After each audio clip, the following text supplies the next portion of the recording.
Standard 10 में अपने chapter number 14 probability देखेंगे। प्रोबेबिलिटी क्या होता है आप लोगों को मालूम ही होगा, कोई भी चीज़ होने की प्रोबेबिलिटी होती है, मतलब कोई भी चांस, बराबर। रैंडम एक्सपेरिमेंट क्या होता है वो अपने देखते हैं, इसके डिफाइन देख लेते हैं। The experiment which can be independently repeated under identical condition, मतलब सेम कंडीशन में, कोई कंडीशन चेंज होना चाहिए, बराबर, हर बार उस चीज़ को रिपीट करें।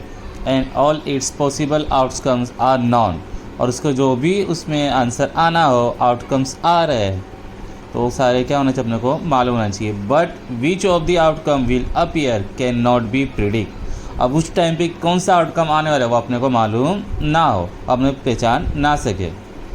With certainty before conducting the experiment is called a random experiment, ये सारी कंडीशन है, बराबर। क्या होना चाहिए पहले, एक्सपेरिमेंट अपना इंडिपेंडेंटली होना चाहिए, आइडेंटिकल रिपीटेड होना चाहिए, सेम कंडीशन पे होना चाहिए, और क्या आउटकम आना चाहिए वो अपने को मालूम होना चाहिए, और क्या आउटकम आने वाला है वो अपने को मालूम नहीं होना चाहिए, बराबर। तो उसको अपने क्या बोलेंगे, रैंडम एक्सपेरिमेंट। जैसे कि अपने कॉइन टॉस कर रहे हैं, बराबर, अपने को मालूम है तो हेड आएगा या टेल आएगा, लेकिन अपने बता नहीं सकते हैं हेड आने वाला है या टेल आने वाला है, बराबर। उसके कितने आउटकम अपने को मालूम है, लेकिन क्या आएगा वो अपने बता नहीं सकते। अब देखेंगे सैंपल स्पेस। सैंपल स्पेस क्या होता है, the set of all possible outcomes of random experiment is called a sample space of that random experiment, मतलब कोई भी एक्सपेरिमेंट कर रहे हो उसमें जो जो आउटकम्स आ रहे हैं उसको अपने क्या बोलेंगे, सैंपल स्पेस। सारे आउटकम्स को क्या बोलेंगे, सैंपल स्पेस। जैसे अपने कोई कॉइन को टॉस कर रहे हैं, बराबर, कॉइन टॉस करेंगे तो उसमें अपने को क्या आ सकता है, हेड या टेल, तो ये क्या होगा, उसका सैंपल स्पेस। समझ आया। जब अपने डाइस को थ्रो करेंगे तो डाइस को थ्रो करेंगे तो उसमें बताओ क्या क्या आ सकता है डाइस को थ्रो करने पे, 1 2 3 4 5 6, ये क्या हो जाएगा, उसका सैंपल से ही सारे आउटकम जो भी आ सकते हैं, बराबर। अब इसके बाद देखेंगे अपने event. A subset of all the sample space of random experiment is called an event. जैसे ही दिख रहा है ना, तो इसमें क्या होगा, कोई 1 आ रहा है इसमें तो ये क्या हो गया, एक इवेंट हो गया। 2 आए, ये भी क्या हो गया, एक इवेंट हो गया। ये सब क्या हो गए, इवन नंबर आए, वो भी क्या इवेंट आ गया। जैसे हमने डाइस थ्रो किया, किसी ने क्या बोला इस पर क्या आएगा, 1, तो 1 क्या होगा, इसका इवेंट आएगा, बराबर। या कोई बोला इवन नंबर, तो भी क्या हो गया, इवेंट हो गया। इसी के अंदर अपने आगे देखते हैं, impossible event. Impossible event in an event which never occur, ऐसा इवेंट जो कभी वापस नहीं हो सकता। It is denoted by a phi, इसको क्या बोलते हैं, फाई, या इसको क्या बोलते हैं, एम्प्टी सेट। ओके, जैसे आपने एक डाइस थ्रो करे, बराबर, उस पर अपने इवेंट ले लिए, बराबर, इवेंट को अपने बोल दिए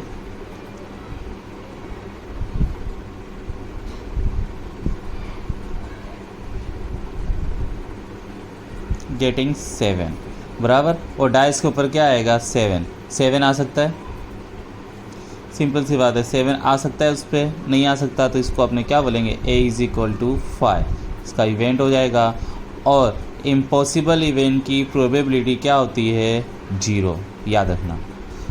इम्पॉसिबल इवेंट की प्रोबेबिलिटी क्या होती है, 0, जो कभी नहीं हो सकता उसको अपने क्या बोलते हैं, impossible event.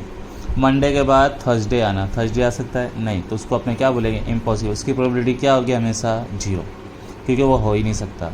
Certain event, the certain event is an event which always occur in, it is denoted bye you.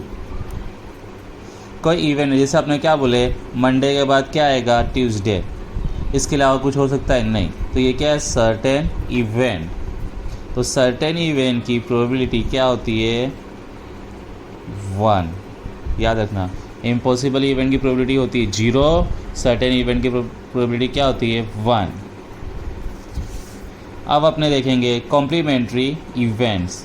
The set of all the outcomes और elements of U which are not in the event A is called as complementary event of A.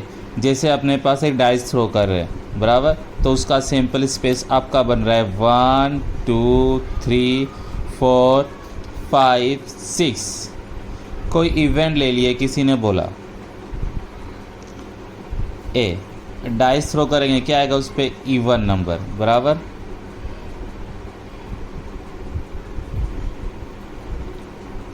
Even number, बराबर, किसी ने बोला।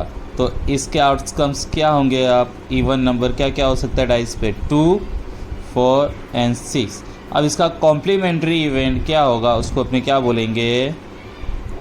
ए dash.